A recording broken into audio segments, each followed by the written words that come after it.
नमस्कार दोस्तों, स्वागत है आप सभी का आपके अपने यूट्यूब चैनल शिक्षा अकेडमी में। दोस्तों, आज के इस वीडियो में हम पढ़ने वाले हैं मध्य प्रदेश का भौगोलिक विभाजन। जी हाँ दोस्तों, मध्य प्रदेश को भौगोलिक दृष्टि से 7 भागों में बांटा गया है। उन 7 ही भागों को हम यहाँ पर बहुत ही ज़्यादा विस्तृत तरीके से पढ़ेंगे ताकि आपके आगामी एग्जाम में कोई भी प्रश्न आपसे मिस ना हो सके। इससे पहले 3 पार्ट पहले अपलोड किए जा चुके हैं, जिसकी लिंक आपको वीडियो के डिस्क्रिप्शन में मिल जाएगी। यदि आपने नहीं देखे हैं तो वह जाकर देख लीजिएगा। तो चलिए दोस्तों, आज का यह वीडियो बिना कोई देरी की हुई स्टार्ट करते हैं। सबसे पहले यहाँ पर देखिए कि मध्य प्रदेश जो है अपना, उसके लिए भौगोलिक दृष्टि से 7 भागों में विभाजित किया गया है। ठीक है, 7 अलग अलग भागों में यहाँ पर विभाजित किया गया है। आप देख सकते हैं 1 2 3 4 5 6 और 7 यहाँ पर। ठीक है, तो सबसे पहले जो यहाँ पर है वह क्या कहलाता है, यह मालवा का पठार कहलाता है। ठीक है, जो पीला कलर आपको दिख रहा है यह मालवा का पठार कहलाता है। ठीक है, इसके बाद सेकंड जो भाग है उसके लिए कहते हैं मध्य भारत का पठार। ठीक है, मध्य भारत का पठार कहा जाता है। तीसरा पार्ट जो है अपना, उसके लिए बुंदेलखंड का पठार कहते हैं। ठीक है, बुंदेलखंड का पठार कहा जाता है। चौथा जो भाग है उसके लिए कहते हैं रीवा पन्ना का पठार।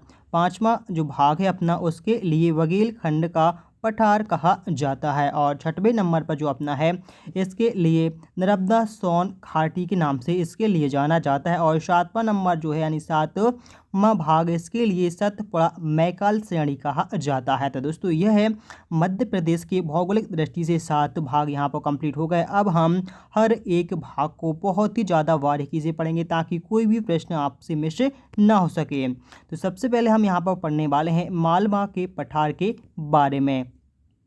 तो दोस्तों, यहाँ पर देखिए मालवा पठार की स्थिति आप देख सकते हैं, यह कहाँ पर है। ठीक है, मालवा पठार जो है वह मध्य प्रदेश के कहाँ पर है, मध्य एवं पश्चिमी भाग में स्थित है। ठीक है, मध्य एवं पश्चिमी भाग में स्थित है क्या, मालवा का पठार। ठीक है, इसके बाद मध्य प्रदेश का सबसे बड़ा पठार जो क्षेत्र है वह कौन सा है, मालवा का ही पठार है, जिसका क्षेत्रफल है यहाँ पर 88,000। ठीक, 88,222 वर्ग किलोमीटर है, जो कि मध्य प्रदेश का 28%। ठीक है, जो कि मध्य प्रदेश की जो संपूर्ण मध्य प्रदेश का भूभाग है उसका कितना है, 28% भाग है। ठीक है, 88,222 वर्ग किलोमीटर है। ठीक है, मालवा पठार का क्षेत्रफल।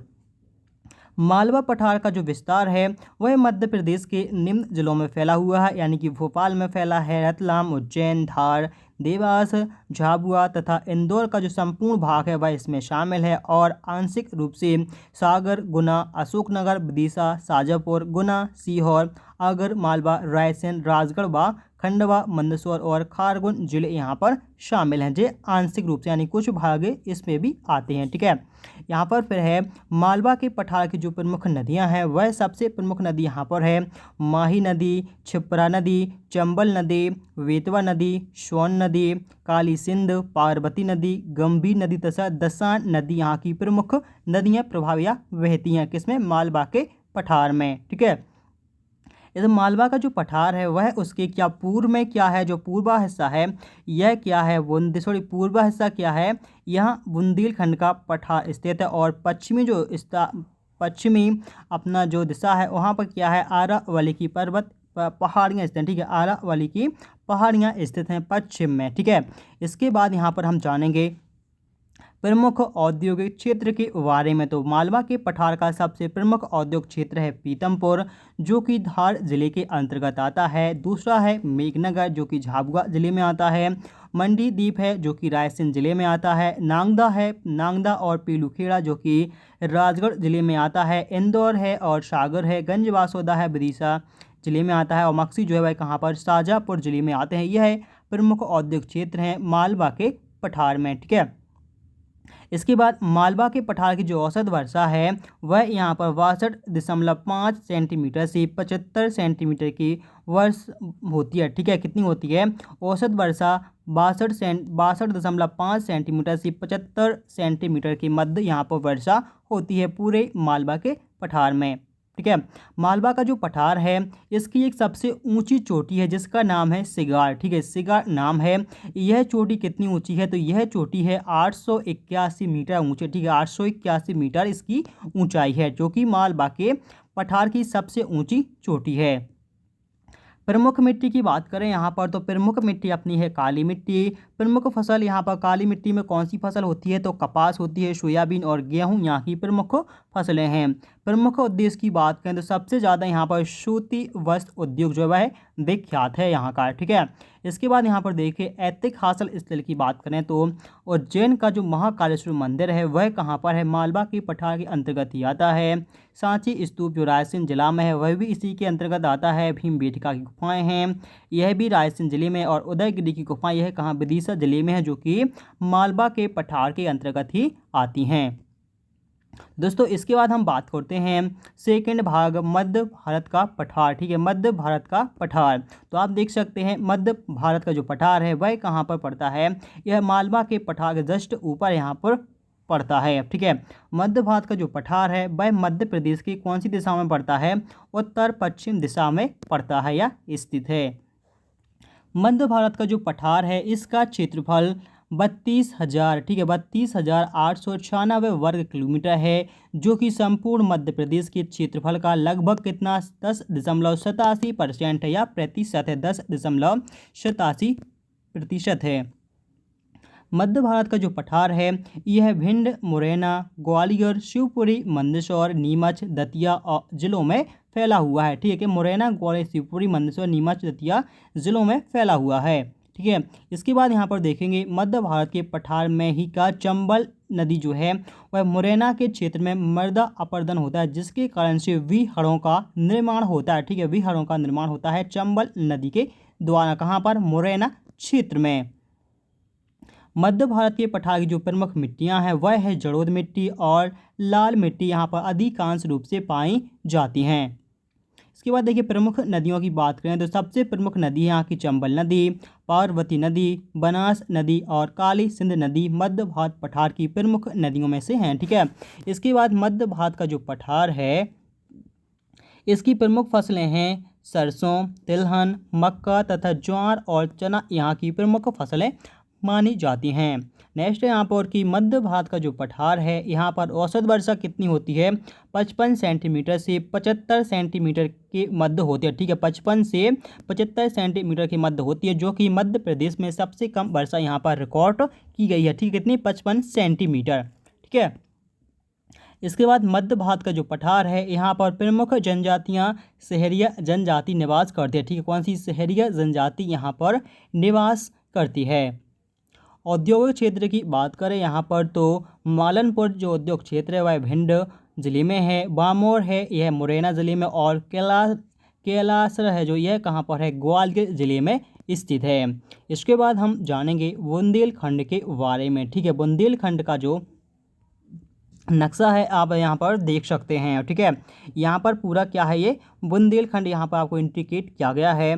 बुंदेलखंड का जो पठार है वह मध्य प्रदेश के 23,733 वर्ग किलोमीटर के क्षेत्रफल पर फैला हुआ है, जो कि संपूर्ण मध्य प्रदेश का लगभग 7.7% है। कितना है, भूभाग का 7.7% है।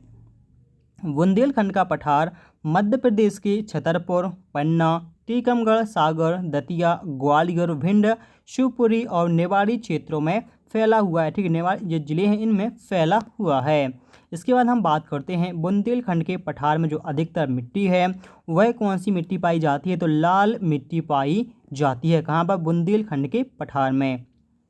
और काली मिट्टी भी थोड़ी यहाँ पर पाई जाती है, ठीक है। बुंदेलखंड की जो प्रमुख फसलें हैं वह सबसे ज़्यादा यहाँ पर क्या है, ज्वार, मक्का, चना और बाजरा यहाँ की प्रमुख फसलें उगाई जाती हैं। बुंदेलखंड की जो प्रमुख नदियाँ हैं वह है केन नदी, दसान नदी एवं बेतवा नदी यहाँ की प्रमुख नदियों में से एक हैं, ठीक है। इसके बाद बुंदेलखंड में सबसे ज़्यादा कौन सी जनजाति पाई जाती है, तो गौड़ जनजाति निवास करती है बुंदेलखंड के पठार में, ठीक है। सबसे ज़्यादा गौड़ जनजाति निवास करती है। बुंदेलखंड के पठार की एक सबसे ऊंची चोटी है जिसका नाम है सिद्ध बाबा की चोटी। इसकी ऊंचाई है 1172 मीटर, ठीक है। कितनी है, 1172 मीटर है, ठीक है। यह कहाँ पर पड़ती है, बुंदेलखंड के पठार पर पड़ती है। बुंदेलखंड के पठार में औसत जो वर्षा है वह 75 सेंटीमीटर से 103 सेंटीमीटर के मध्य होती है। ठीक है, 75 से 103 सेंटीमीटर के मध्य यहाँ पर होती है बुंदेलखंड के पठार में बारिश।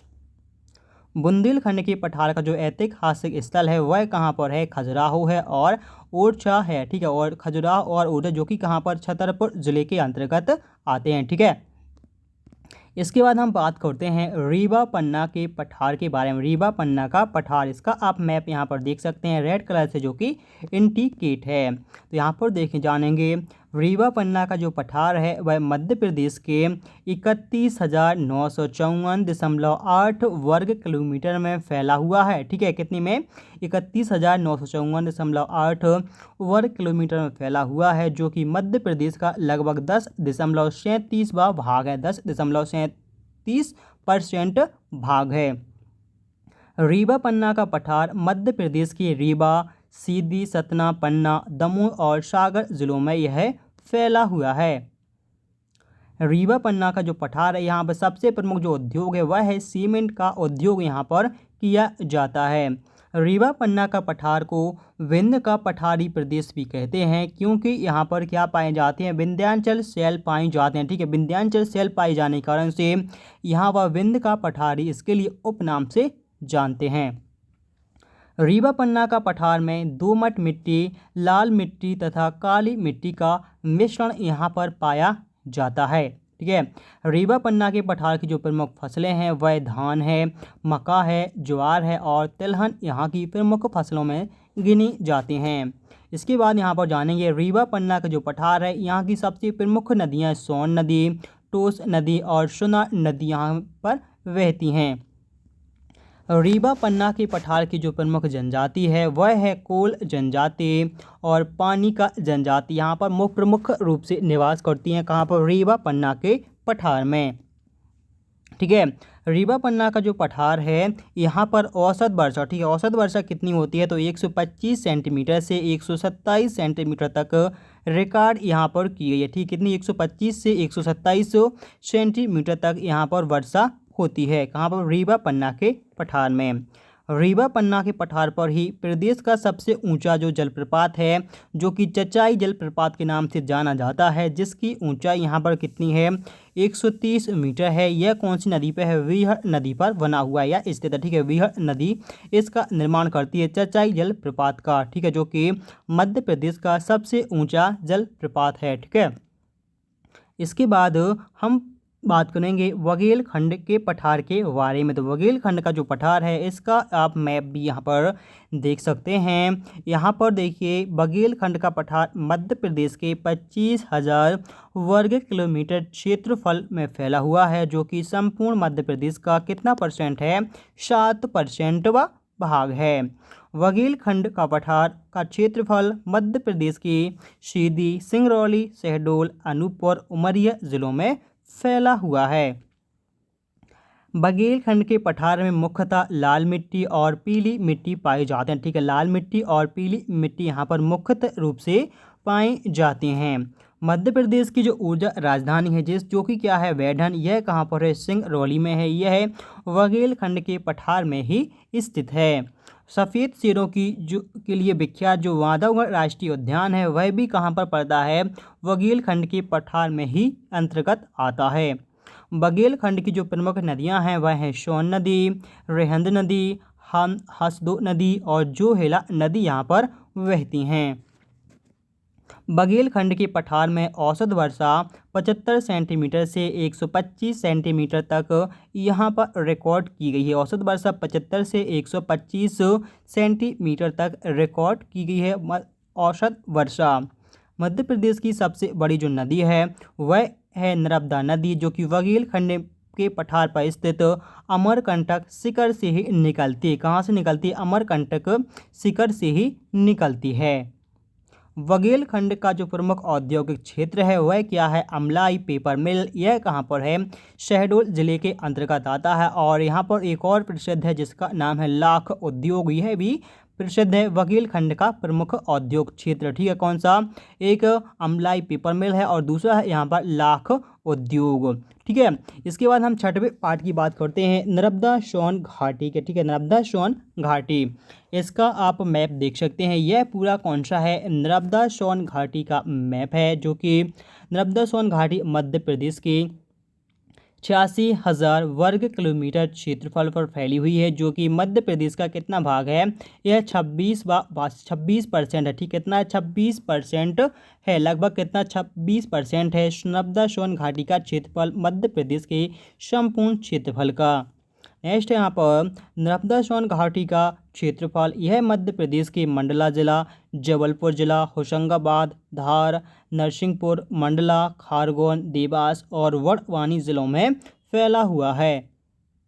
नर्मदा सोन घाटी में जो औसत वर्षा है वह 57.5 सेंटीमीटर से लेकर 142.5 सेंटीमीटर के मध्य होती है। ठीक है, यानी कि मध्य प्रदेश में सबसे अधिक जो वर्षा है वह कहाँ पर होती है, नर्मदा सोन घाटी के अभी भी होती है। ठीक है, और सबसे कम कहाँ पर होती है, तो सबसे कम होती है मध्य भारत के पठार में, सबसे अधिक होती है नर्मदा सोन घाटी में। यह प्रश्न यहाँ से पूछे जाते हैं। ठीक है, नर्मदा सोन घाटी की सबसे प्रमुख जो नदी है वह है नर्मदा नदी, व कुछ अन्य नदियां भी हैं, जो कि हिरण, तिंदोनी नदी, वर्णा नदी, चंद्रशेखर नदी, तवा नदी और दूधी नदी यहाँ पर प्रवाहित होती हैं या बहती हैं।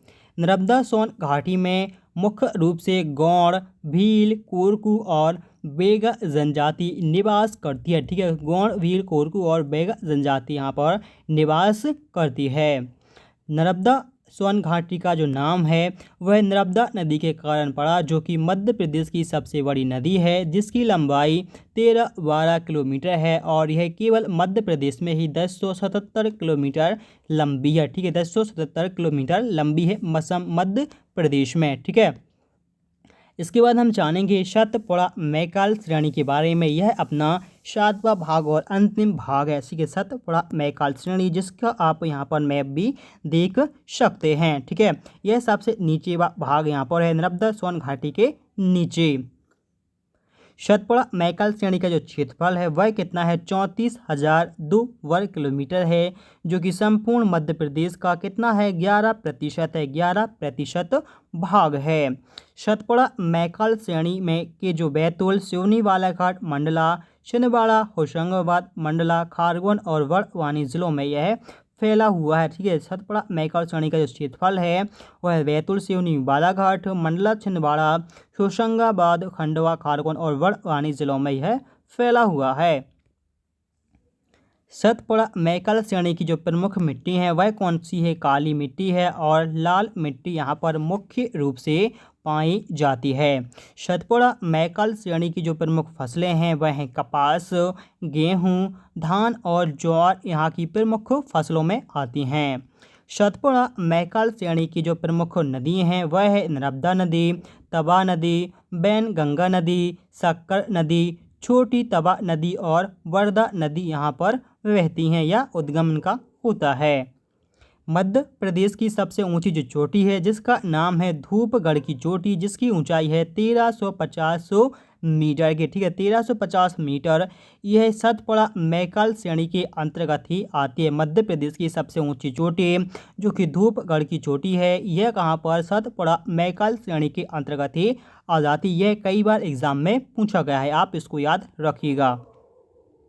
सतपुड़ा मैकाल श्रेणी में जो औसत वर्षा है वह यहाँ पर 62.5 सेंटीमीटर से 125 सेंटीमीटर के मध्य यहाँ पर रिकॉर्ड की गई है। ठीक है, 62.5 से 125 सेंटीमीटर के मध्य यहाँ पर वर्षा होती है।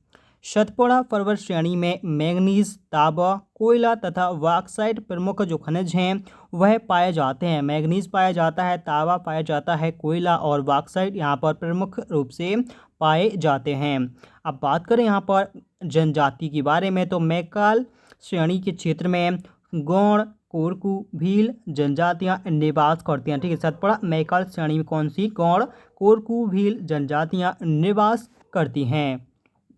तो दोस्तों यहाँ पर हमने कंप्लीट कर लिया मध्य प्रदेश का भौगोलिक विभाजन, जो कि 7 भागों में यहाँ पर बांटा गया है। यदि आपको यह वीडियो पसंद आया हो तो प्लीज़ वीडियो को लाइक करें, शेयर करें और चैनल को सब्सक्राइब करना ना भूलेगा। और यदि कोई भी मिस्टेक है इसमें तो आप हमें कमेंट करके ज़रूर बताएं कि आप कि इसमें कौन सा मिस्टेक है, ठीक है। तो हम उसको सुधारने की पूरी कोशिश करेंगे। तो चलिए दोस्तों, मिलते हैं नेक्स्ट वीडियो में, तब तक के लिए दोस्तों बाय।